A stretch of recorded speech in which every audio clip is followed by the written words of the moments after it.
बिस्मिल्लाहिर्रहमानिर्रहीम। अस्सलाम वालेकुम नादरीन, आप यूट्यूब चैनल देख रहे हैं, मैं इमरान खान हूँ। नादरीन, खबरें काफ़ी सारी हैं, लेकिन सबसे पहले मेरे ख्याल में अब मिलिट्री एस्टेब्लिशमेंट कोई नया तजर्बा शायद नहीं करेगी, और अगर तजर्बा करना भी होगा तो 10 मरतबा तजर्बा करने से पहले सोचेंगे।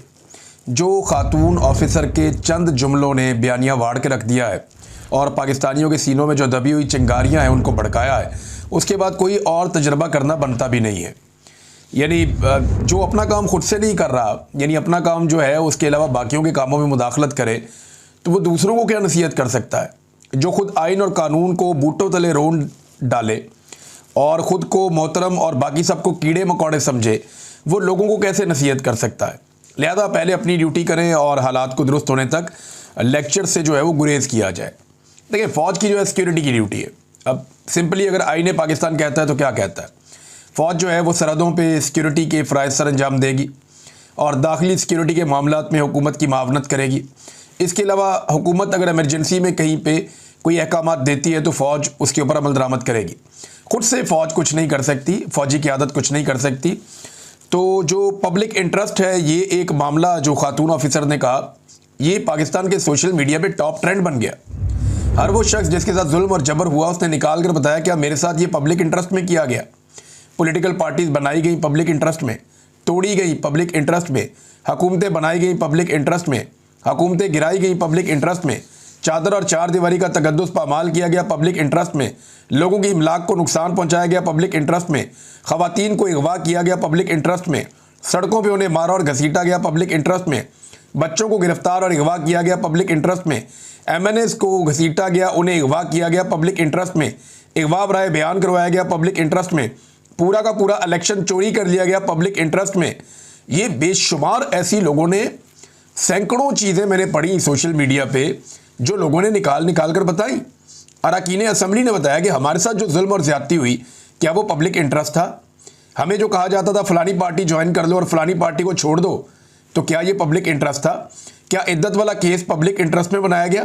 क्या इमरान खान साहब पे 300 मुकदमात पब्लिक इंटरेस्ट में करवाए गए। तो ये सारा कुछ पब्लिक इंटरेस्ट बिल्कुल नहीं हो सकता। और दूसरा, लोगों ने जो बयानिया वाड़ के रख दिया वो एहतसाब का है। खातून ने कहा कि फ़ौज में एहतसाब है। 4 मरतबा पाकिस्तान की फ़ौज ने मार्शल लॉ लगाया, जर्नैलों ने आइन से गद्दारी की, किसी एक का भी एहतसाब नहीं हुआ। सियासत में मुदाखलत की, किसी एक का भी एहतसाब नहीं हुआ। अभी फैज़ हमीद को पकड़ा हुआ है इंटरनल मामलात में। अगर फैज़ हमीद को सज़ा देनी है तो सियासत में मुदाखलत पर सज़ा दो। अगर फैज़ हमीद को सज़ा देनी है तो सिविलियंस के काम के अंदर मुदाखलत पर सज़ा दो। असल में तो सज़ा ये होनी चाहिए और हर उस फौजी को मिलनी चाहिए जिसने सियासत में मुदाखलत की है, चाहे उसने कल की है चाहे वो आज कर रहा है। इन सबको निशान इबरत बनाना चाहिए और इन सबको सज़ा मिलनी चाहिए जिसने आइन से गद्दारी की है। तब हम मानेंगे कि पाकिस्तान में इस इदारे के अंदर एहतसाब का एक सिस्टम मौजूद है। और अगर इदारा चलाने के लिए कोई छोटा मोटा एहतसाब किया जाता है, वो तो हर इदारे के अंदर कोई ना कोई सिस्टम होता है, पुलिस में भी है, बाकी इदारों में भी है। लेकिन यहाँ पे क्योंकि मार्शल लॉ 4 मरतबा लगाया गया है, तो 4 में से 1 मरतबा भी एक भी डिक्टेटर के खिलाफ किसी किस्म की कोई कानूनी कार्रवाई नहीं की गई। लोगों ने सैकड़ों मजालिम याद दिला दिए और ये बयानियाँ और दावे जो है उड़ा के रख दिए। लिहाजा आइंदा मुझे नहीं लगता कि मिलिट्री एस्टेब्लिशमेंट इस तरह की कोई लॉन्चिंग करेगी कि किसी खातून को या किसी ऑफिसर को सामने लाया जाए और उसका स्टेटमेंट जज्बाती अंदाज में और बड़े ज़बरदस्त बोलने के अंदाज में जो है पब्लिक के सामने लाया जाए। नहीं, ये सौदा अब नहीं बिकना, बिक गया, बड़ा सौदा बिकना नहीं जड़ा, बहुत सौदा बिक गया जो बिकना था। ये सौदा अब नहीं बिकना। अब आपको सियासत के अंदर से अपना किरदार ख़त्म करना पड़ेगा। अब आपको सियासतदानों के ऊपर मामला छोड़ने पड़ेंगे। जो ब्लडी सिविलियंस हैं, जो कीड़े मकोड़े हैं, उन्हें मौका देना पड़ेगा कि वो मुल्क को चलाएं, क्योंकि कीड़े मकोड़े अब ये समझ गए हैं कि उनकी औकात क्या है। नाज़रीन, दूसरी एक और ख़बर है, ये बड़ी ख़बर और बहुत तेज़ी से फैलाई जा रही है। कुछ ख़बरें इसके तनाजुर में अभी मार्केट में आ रही हैं और ये कहा जा रहा है जी मुज़ाकरात हो रहे हैं, बैकडोर चैनल चीज़ें चल रही हैं, एस्टेब्लिशमेंट ने फ़ैसला कर लिया कि शायद वो इमरान खान को छोड़ दे। ऐसी कहानियाँ सुनाई जा रही हैं। ये होता कब है? 2 किस्म की खबरें फैलाई जा रही हैं। एक तो ये है कि पाकिस्तान तहरीक इंसाफ के कोई मुज़ाकरात की तरफ मामला चल रहे हैं। जनाब नवाज शरीफ साहब भी मैदान में आ गए। कामरान शाहिद साहब ने खबर दी कि जनाब नवाज शरीफ तो चाहते हैं कि मुज़ाकरात हो जाएं, वो अडियाला जेल जाने के लिए भी तैयार हैं, वो वहाँ जाना चाहते हैं। राना सनाउल्लाह ने भी ऐसी ही बातें की, कुछ और लोग भी कर रहे हैं। थोड़े दिन पहले जो है वो एक नून लीग से मुंसलिक एक सोशल मीडिया चैनल है, उसने भी इस तरह की खबरें दी थी। खबरें क्यों दी गई? देखिए, मियाँ नवाज शरीफ साहब ने अगर अडियाला जेल जाना है तो वहाँ जाके उन्होंने बेइज्जती करवानी है ना। भाई एक आदमी को आपने जाली मुकदमात में जेल में डाला हुआ है और अब जाली हुकूमत बनाकर मुसल्लत हो गए हैं, और अब जाके उस आदमी से आप क्या बात करेंगे? क्या आप उस आदमी से ये बात करेंगे चलो कोई बात नहीं हमारी हुकूमत चलने दो, या आप उस आदमी से जाके ये बात करके जनाब हुकूमत हम ख़त्म कर देते हैं, नए इलेक्शन की तरफ जाते हैं, आइए मिलके कुछ कर लें? देखिए मेरा ये मानना है कि अगर इमरान खान साहब को, जिन्हें वो समझते हैं कि पाकिस्तान के सबसे बड़े दुश्मन है, उनके साथ बैठ के भी फ़ौज को सियासत से बाहर निकालने का मौका मिले तो इमरान खान को इस मौके का फ़ायदा उठाना चाहिए। लेकिन नवाज शरीफ साहब जो इस वक्त सांस भी अपनी मर्जी से नहीं ले सकते, वो अडियाला जेल चले जाएंगे इमरान खान को मिलने के लिए? ऐसा लगता नहीं है। अगर चले जाए तो बड़ी हैरत की बात है, लेकिन वो जब जाएंगे तो वो एस्टेब्लिशमेंट की मर्जी से जाएंगे, उनकी मर्जी के बगैर वो जा नहीं सकते। नंबर 2, एक और बड़ी इंपॉर्टेंट चीज़ है जिसे हमें ज़हन में रखना पड़ेगा। नवाज शरीफ साहब को अगर वाकई इदराक हो गया है कि उनसे गलती हो गई और इमरान खान के साथ बैठकर बात करना है, तो फिर गुडविल जेस्चर के तौर पे नवाज शरीफ साहब यास्मीन राशिद साहिबा को रिहाई दिलवाएं जाली मुकदमात से, उनसे माजरत करें और उनकी सीट उन्हें वापस कर दें। ये बड़ा ज़बरदस्त नुक्ता आगाज़ हो जाएगा कि कम से कम मियाँ साहब ने अपनी जाली नशिस्त छोड़ दी जो जाली फॉर्म 47 पे उन्होंने ली हुई है, और वो यास्मीन राशिद साहिबा से माजरत करके उन्हें बाहर ले आए। तो यहाँ से एक ग्राउंड बन जाएगी कि मियाँ साहब को अब समझ आ गई है, और ऐसा इमरान खान साहब को भी महसूस होगा कि मियाँ साहब अब एस्टेब्लिशमेंट के चुंगल से निकलकर को मुज़ाकरात वाकई करना चाहते हैं और एस्टेब्लिशमेंट का पत्ता काटना चाहते हैं। लेकिन मियाँ साहब ऐसा क्यों चाहेंगे? देखिए मियाँ साहब ने अपनी बेटी को ज़बरदस्ती बगैर मैंडेट के वज़ीर आला पंजाब बनवाया, अपने भाई को ज़बरदस्ती 17 सीटों के ऊपर पाकिस्तान का वज़ीर आज़म बनाया, ना सिर्फ वज़ीर आज़म बनाया बल्कि 2/3 अक्सरियत भी दिलवा दी। एक बड़ी ज़बरदस्त इक्वेशन जो है वो सोशल मीडिया में चल रही थी कि 17 सीटें जमा public interest is equal to 2/3 अक्सरियत, कि जब 17 सीटों के अंदर पब्लिक इंटरेस्ट जमा हो जाता है ना मिलिट्री एस्टेब्लिशमेंट का, तो उन दोनों के जमा होने से बनती है 2/3 अक्सरियत जो शहबाज शरीफ साहब को अभी तक दिलवा दी गई है। देखिए ये किया कब जाता है? एक तो कहा जा रहा है जी बैक डोर भी चीज़ें चल रही हैं, वो मुज़ाकरात हो रहे हैं, कोई इधर उधर। एक असद कैसर साहब की मुलाकात हुई और इस पर एक ट्वीट है वो शाहिद असलम साहब का, उन्होंने कुछ इशारे दिए कि सऊदी सफीर की PTI समेत अहम मुलाकातें, आर्मी चीफ का दौरा है अमेरिका, और अब एस्टेब्लिशमेंट के अहम खिलाड़ी भड़कती हुई ब्रेकिंग न्यूज़ दे रहे हैं कि इमरान खान से मिलने नवाज शरीफ अडियाला जेल जा सकते हैं। ऐसा हुआ तो मुल्क के लिए अच्छा होगा, लेकिन ऐसी किसी भी पेशरफ्त में अमेरिका, बरतानिया और सऊदी अरब का कलीदी किरदार हो सकता है। देखिए ये खबरें कब आती है बहुत तेज़ी से। याद रहे इमरान खान ने कभी भी अवामी दबाव के बगैर या अवामी प्रेशर के बगैर जेल से बाहर नहीं आना। मौजूदा जो एस्टेब्लिशमेंट है वो इमरान खान से खाइफ है और वो कभी भी इमरान खान का सामना नहीं कर सकती। जब भी कोई तहरीक चलने की बात होती है तो फौरी तौर पे इस किस्म के शोशे छोड़ दिए जाते हैं। देखिए ये वक्त पाकिस्तान तहरीक-ए-इंसाफ के लिए तहरीक का ग्राउंड बनाने का है, तहरीक का मोमेंटम खड़ा करने का वक्त है। तहरीक-ए-इंसाफ को इसके ऊपर काम करना, और इस वक्त जब तहरीक का मोमेंटम बनता है, ऐन उस वक्त, इससे पहले जब अक्टूबर था या सितंबर में अक्टूबर में एक तहरीक चल रही थी, जब नवंबर वाली तहरीक थी, तब भी यही बातें की गई, यही चीज़ें की गई कि इमरान खान की बात हो रही है, मुज़ाकरात हो रहे हैं, एस्टेब्लिशमेंट ये सोच रही है, एस्टेब्लिशमेंट इमरान खान को छोड़ना चाहती है। ये अमेरिका वाला एपिसोड होने से पहले जब तहरीक-ए-इंसाफ एक मोमेंटम बना रही थी तहरीक का, तब भी कहा जा रहा था कि बस 1.5 महीना दे दें, इमरान खान साहब बाहर आ जाएंगे। ओवरसीज़ पाकिस्तानियों को, बाहर से डॉक्टरों को बुलाकर उनके साथ DG ISI ने वादे करना शुरू कर दिए। ये सारी चीज़ें हुई हैं ना यहाँ पे पाकिस्तान में, और रिपोर्ट भी हुई है। तो ये सब कुछ जब भी पाकिस्तान तहरीक-ए-इंसाफ एक तहरीक की तरफ बढ़ती है, एक अवामी दबाव बनाने की कोशिश करती है, एक मोमेंटम खड़ा करती है, तो उसके मुकाबले में ये खबरें दी जाती है कि जनाब नहीं, ये वहाँ पे ये हो रहा है, फलाना फलां के साथ मिल रहा है, फलाने मुज़ाकरात कर रहे। वो भी मुज़ाकरात करने हैं तो करो, मुज़ाकरात तो इमरान खान साहब कहते हैं करने चाहिए, बड़ी अच्छी बात है। लेकिन हुकूमत ये बताए कि उसके बाद इख्तियारात हैं, क्या वो इमरान खान साहब की मुलाकात भी करवा सकते हैं मुज़ाकराती टीम से? तो वो नहीं करवा सकते, उनके पास तो इख्तियारात ही नहीं है। जब उनके पास इख्तियारात नहीं है तो मुज़ाकरात क्या करवाएंगे? इसीलिए इमरान खान साहब कहते हैं जिनके पास इख्तियार है मुज़ाकरात उनसे करो, बात उनसे करो। जैसे डोनाल्ड ट्रंप ने फील्ड मार्शल को बुलाया, उनसे बात की, उन्हें पता था बाकी सारे हड़दली हैं, इस आदमी के पास इख्तियार है, इसको बुला लो, बात करते हैं इससे। इसी तरह इमरान खान भी यही कहता है कि भाई जिस आदमी के पास इख्तियार है, जिसके पास सारा कंट्रोल है, उसको बुलाओ, बिठाओ, उसके साथ बात करो कि भाई क्या करना है, आप मुल्क को कैसे आगे लेकर चलना है। बेड़ा गर्क हो गया हर चीज़ का, और बेड़ा गर्क कैसे हुआ है मैं आपको बाद में बताता हूँ। ये लफ्ज़ आप याद रखिएगा कि बेड़ा गर्क हो गया, मैंने आपसे कहा। आगे आप ये देखें कि तहरीक-ए-इंसाफ तहरीक चलाने के लिए जो आपको ग्राउंड पे चीज़ें चाहिए होती हैं वो सारी मुकम्मल है। इस वक्त बदतरीन महंगाई है, खौफनाक बजट हुकूमत ने पेश किया है IMF का दिया हुआ, जिसने लोगों की कमर तोड़ दी है। अमीर आदमी के लिए आसानियाँ पैदा की जा रही हैं, गरीब आदमी जिनकी तादाद बहुत ज़्यादा है उनके लिए मुश्किलात पैदा की जा रही हैं। पाकिस्तान तकरीबन आधे पाकिस्तानी इस वक्त गुर्बत की लकीर से नीचे चले गए हैं। किसान मुकम्मल तौर पर तबाह हो चुका है, बेरोजगारी अपने उरूज पे है, 6% वाली बेरोजगारी 22% पे पहुंच गई है। मईशत तबाही के दहाने पर खड़ी है, बल्कि तबाह हो चुकी है। बैड गवर्नेंस पाकिस्तान में अपनी जगह पे है। हुकूमत की मकबूलियत इतनी ज़मीन बोस हो गई है कि अब ये लैट्रिनों के ऊपर और हर चीज़ के ऊपर अपना नाम लिखवाते हैं, अपनी शक्ल छपवाते हैं। अपोजिशन जो है वो इस वक्त मकबूल है। इमरान खान साहब की मकबूलियत का तोती बोलता है। ये फौज ने सर्वे करवाया अली अमीन के मुताबिक, उसमें इमरान खान साहब की मकबूलियत 88% आई है। अब बस एक मोमेंटम बनाने की ज़रूरत है। ये सारे लोग छिड़े हुए हैं, बहुत परेशान हैं, बहुत इस हुकूमत से खाइफ हैं।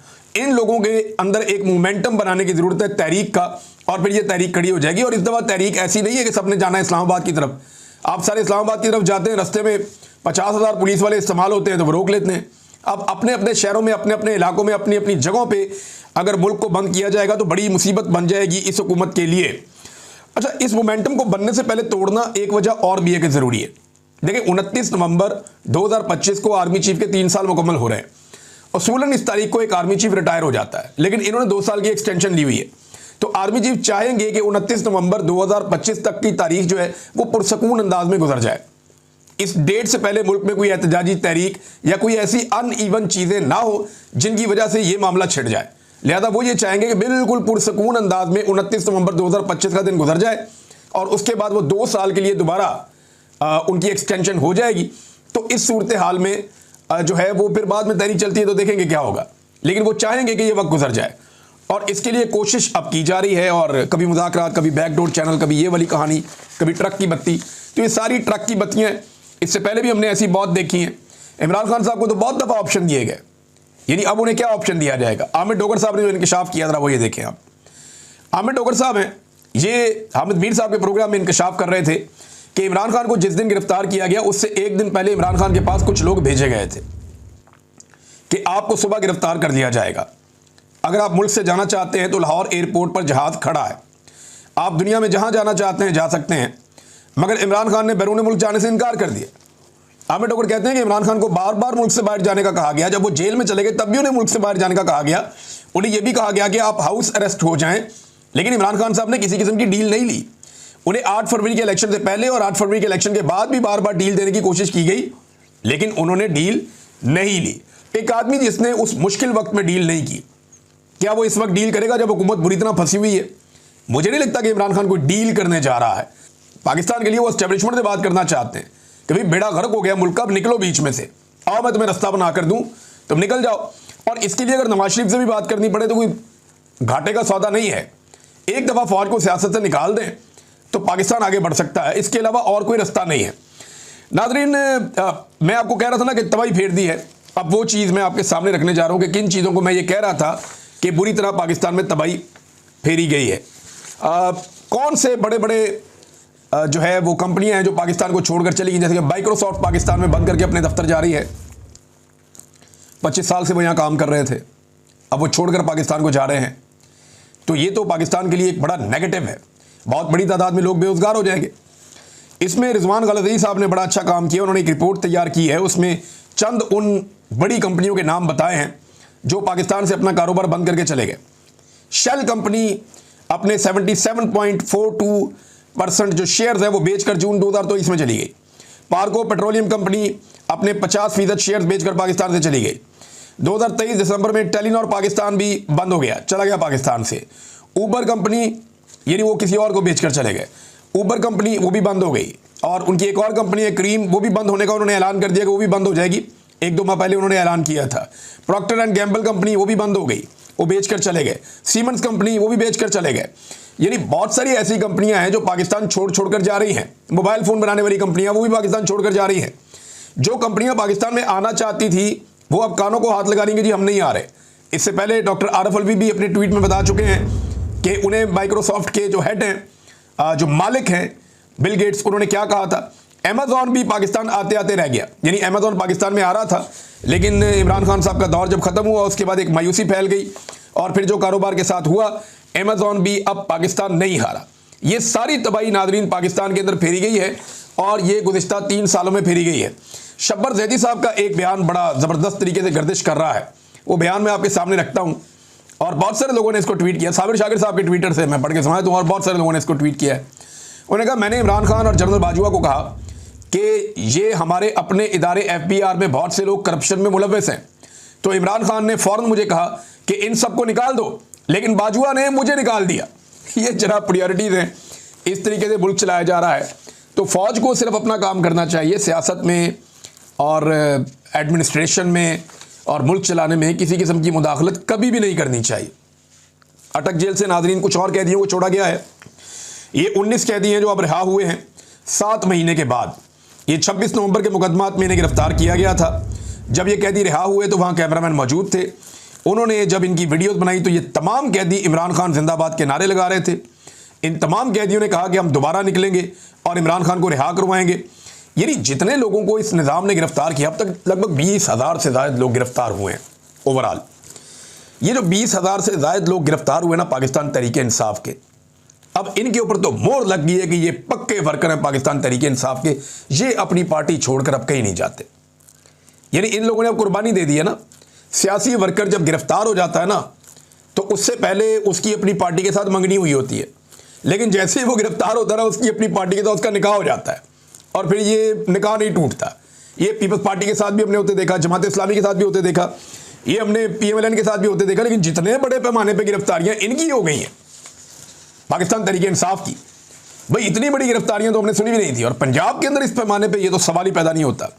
तो बड़ी इन्होंने डिक्टेटर्स ने इतनी तबाही नहीं फेरी जितनी इनके खिलाफ तबाही फेरी गई है मौजूदा रजीम की तरफ से। मिलिट्री एस्टेब्लिशमेंट ने और मौजूदा हुकूमत ने मिलकर जो पाकिस्तान तहरीके इंसाफ के साथ जुल्म जबर और फस्तायत किया, ये लोग पूरी ताकत से खड़े हो गए। वो सरम जावेद खान वो रिहा होते ही उन्होंने डायरेक्टली फिर अटैक किया हुकूमत के ऊपर। यानी रिहा होते ही एग्जैक्टली वही जुमले, वही बातें, वही मोमेंटम था उनका बात करने का जो उनका गिरफ्तार होते वक्त था। अब एक लड़की है सरम जावेद खान और एक बड़ी उम्र की खातून है मरियम नवाज शरीफ। अब मरियम नवाज जो है, आपको गौर करें ना, जरा पीछे जाएं आप, जरा सी तकलीफ आती थी तो 4-4 महीने 3-3 महीने उनका ट्विटर ही बंद हो जाता था। 4-4 3-3 महीने मरियम नवाज का कोई स्टेटमेंट ही नहीं आता था। जरा सी मुसीबत आती थी तो ये कंप्रोमाइज कर देते थे, डर जाते थे, खौफजदा हो जाते थे। जैसे इन्हें थोड़ा सा आसरा मिलता था कहीं से एस्टेब्लिशमेंट से, ये फिर आगे एक कदम आके चढ़ जाते थे। जनरल बाजुआ पीछे पीछे इनको थोड़ा सा हलाशेरी देता रहता था। हालांकि फौज के खिलाफ जो स्टेटमेंट भी इन्होंने दिए थे वो जनरल बाजुआ के आशीर्वाद से दिए थे, क्योंकि जनरल बाजुआ ने रजीम चेंज करना था, उनको इस बात का आइडिया था, वो इसे प्लान कर रहे थे, उन्हें एक एक्सटेंशन और चाहिए थी। जो ख्वाजा आसिफ और ये सारे लोग अब बताते हैं कि जनरल बाजुआ एक्सटेंशन मांग रहा था, हमने उसको दी नहीं। तो जनरल बाजुआ की हलाशेरी से ये स्टेटमेंट वगैरह देते थे, लेकिन जैसे ही जरा सी मुश्किल होती थी ये अपने ट्विटर अकाउंट बंद करके भाग जाते थे। पाकिस्तान में कुछ भी होता रहता था, कुछ भी नहीं बोलते थे। लेकिन ये लड़की देखें, अपने हत्ती लड़की है, किसी बड़े सियासी खानदान से ताल्लुक भी नहीं है, बार बार गिरफ्तार हो जाती है और इसको आम कैदियों के साथ रखा जाता है, सहूलतें भी नहीं दी जाती। मरियम नवाज को जैसी सहूलतें मिली हैं ये तो सोच भी नहीं सकती। लेकिन इसके बावजूद ये लड़की जिस दिन बाहर आती है उसी शिद्दत के साथ और उसी अज़म के साथ जबर, फस्तायत और जुल्म के सामने खड़ी हो जाती है। अगर मरियम नवाज को वाकई इससे डर लगता है तो ठीक लगता है। अगर मरियम नवाज को वाकई ये लगता है कि वो इस जैसी नहीं बन सकती तो ये बात ठीक है, वो इस जैसी नहीं बन सकती। ये लड़की बहुत बहादुर है और इसने बड़ा मुकाबला किया है। नाज़रीन एक चीज़ और है, मेरे ख्याल में इस मुल्क के अंदर ना जब भी कोई नई हुकूमत आए ना उसे एक एग्जीक्यूटिव ऑर्डर लेकर आना चाहिए और उस एग्जीक्यूटिव ऑर्डर के तहत तमाम सियासतदानों के नामों पे जितने भी मनसूबे बने हैं उन तमाम के नाम ख़त्म कर देने चाहिए। यानी नाम रखने चाहिए, कायदे आज़म का रखें ना, अल्लामा इकबाल का रखें, फातिमा जिन्ना का रखें, सर सैयद अहमद खान का रखें, लियाकत अली खान का रखें, जो कौमी हीरोज़ हैं, निशान हैदर हैं, उनका नाम रखें। बड़े बड़े एजाज़ात जो पाकिस्तान के लिए लाने वाले खिलाड़ी हैं उनके नाम रखें। बड़े बड़े जो आर्टिस्ट हैं उनके नाम पर रखें। अब्दुल सत्तार ईदी साहब जैसे लोगों के नाम पर रखें। बड़े बड़े शायरों के, सहाफ़ियों के, अदीबों के, यानी जो पुराने सियासतदान हैं उनके, जो उस्ताद हैं बड़े बड़े, उनके नामों के ऊपर, जो साइंटिस्ट हैं उनके नामों के ऊपर नाम रखें ना। ये जो लोग सियासी फ़ायदा उठाते हैं, पब्लिक मनी से एक चीज़ बन रही है और उसके ऊपर अपना नाम ठोक दिया। सिंध में जो बनता है उसके अंदर जनाब या भुट्टो का नाम आ जाता है या जरदारी का नाम आ जाता है। इसी तरह पंजाब के अंदर जो बनता है शरीफ खानदान अपने नाम पे बना लेता है। उस्मान बुज़दार ने भी एक अस्पताल अपने वालिद के नाम पे बनाने की कोशिश की थी। तो ये रविश बंद होनी चाहिए। एक एग्जीक्यूटिव ऑर्डर ऐसा आना चाहिए जो अगली हुकूमत आए कि वो तमाम जितने इदारों के नाम, चाहे वो शरीफों के नामों पे हैं, चाहे वो भुट्टों के नामों पे हैं, चाहे वो जरदारियों के नामों पे हैं, चाहे वो किसी और के नाम के ऊपर, गिलानियों के नामों के ऊपर, वो सारे नाम ख़त्म करें। वो सारे नाम ख़त्म करें और यानी उन लोगों के नामों के ऊपर रखें जिन्होंने पाकिस्तान को कुछ डिलीवर किया। और आज उनका नाम रखने पे किसी भी सियासी जमात का कोई सियासी फ़ायदा नहीं हो रहा, कन्फ्लिक्ट ऑफ इंटरेस्ट नहीं हो रहा। पब्लिक के पैसे से जो चीज़ बन रही है वो जो है उससे किसी सियासी जमात को फायदा नहीं होना चाहिए। यानी हद हो गई है। एक सहाफ़ी ने भी खबर दी कि 2700 से ज्यादा प्रोजेक्ट ऐसे हैं जिनके नाम मरियम नवाज और नवाज शरीफ ने अपने नाम पे रख दिए, और इसके खानदान में बाकी लोगों ने पता नहीं क्या क्या तबाही फेरी हुई है। हमजा शहबाज के नाम पे चीजें, शहबाज शरीफ के नाम पे चीजें, इनके खानदान में कि बच्चे हैं उनके नामों के ऊपर भी इन्होंने चीजें रखी हुई हैं। अंदाजा करें आप। तो ये चीज जो है ये खत्म होनी बहुत जरूरी है, क्योंकि काम ये टकेगा नहीं करते और मशहूरी ये बहुत ज्यादा करते हैं। काम का अंदाजा आप ये करेंगे, लाहौर का जो सबसे बड़ा अस्पताल है जिसका मरियम नवाज ने कई दफा विजिट किया है, मरियम औरंगजेब भी खुफिया छापे मारती फिरती है। अस्पताल की हालत यह है कि आज एक वीडियो में देख रहा था, वहां पे लोग अपने घरों से पंखे लेकर आ रहे हैं। एसी तो खराब है, पंखे भी अवेलेबल नहीं है अस्पताल में। लोगों को अमले ने कहा जनाब अपने मरीज को अगर आप रखना चाहते हैं गर्मी से महफूज तो घर से लेकर आए पंखा। तो लोग अपने कंधों पे पंखे उठा के अस्पताल जा रहे हैं, वहां पे मीडिया ने रिपोर्ट कर दिया। और कोई तीसरी मंजिल पे लेके जा रहा है, कोई दूसरी मंजिल पे लेके जा रहा है। मेरे मरीज का ऑपरेशन हुआ है, वो गर्मी में पड़ा हुआ है, मैं पंखा लेकर आया हूं, जरा सा पंखा इधर करो, दूसरे मरीज की तरफ लड़ाई हो जाती है। वो कह रहे हैं जनाब बिल्कुल सहूलतें अवेलेबल ही नहीं है, दवाइयां भी नहीं मिल रही है अस्पताल के अंदर। डॉक्टर्स ने वहां पे बात की, उन्होंने कहा जी हम भी एहतजाज करने जा रहे हैं, यहां कोई सहूलत अवेलेबल नहीं है। यहां पे हुकूमत ड्रामे करने आ जाती है, किसी किस्म की फैसिलिटी नहीं दी गई, और लोगों के पास जो एक सहूलत थी सेहत कार्ड की कि वो जहां से दिल करे जाके इलाज करवा लें, वो सहूलत भी मरियम नवाज ने लोगों से छीन ली है। नादरीन एक और बड़ी खबर है, आखिर में जाते जाते आपको बता देता हूं कि तालिबान की हुकूमत को पहले मुल्क ने तस्लीम कर लिया है, और वो पहला मुल्क है रूस।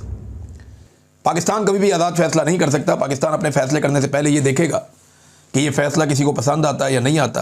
पाकिस्तान की खारजा पॉलिसी बिल्कुल आज़ाद नहीं है, लिहाजा रशिया ने तो अब तालिबान को तस्लीम कर लिया है, और ये एक नए दौर का और एक नई सिमत का आगाज़ है। आने वाले दिन में रीजन की सियासत पे इसके असरात होंगे। बात करेंगे बाद में, अब तक के लिए इतने। अपना ख्याल रखिएगा, अपने इस चैनल का भी। अल्लाह हाफिज़।